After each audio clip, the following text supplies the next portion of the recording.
Summer is in full swing, and we have entered the traditional off-season for foreign trade.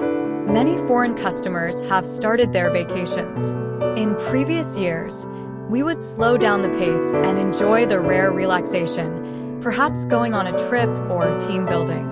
But this year, all UKO members, under the guidance of the long-term strategy, have worked hard to improve their core competitiveness, dig deep into customer value, and launched a battle to defend customer value.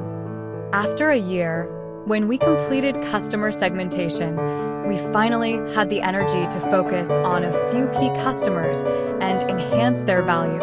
After conducting precise background and transaction behavior analysis on these customers and continuously conducting in-depth communication and value output, we found that most of these customers were harmed by some low-price, inward-looking Chinese suppliers, and some were severely harmed, especially some dealers under B2B business mode.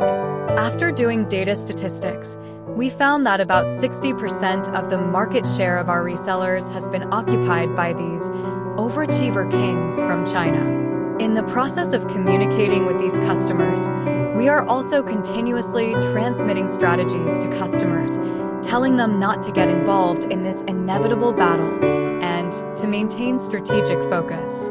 We will assist them in using the long-term strategy to create customer value, regain lost markets one by one, and regain not only orders, but also people's hearts. After more than 10 years of operation, most of our customers are century-old enterprises, which have been passed down from generation to generation and abide by business rules.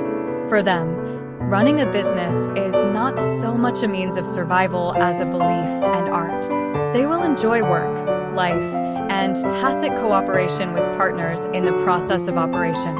Every time we communicate with them, we can feel a sense of relaxation and happiness without the tension and anxiety in our daily work and life. In recent years, due to the impact of various factors such as the epidemic, the continued interest rate hike of the US dollar, and the Russian-Ukrainian war, the global market has been sluggish, which has also caused many foreign customers to have difficulties in operation.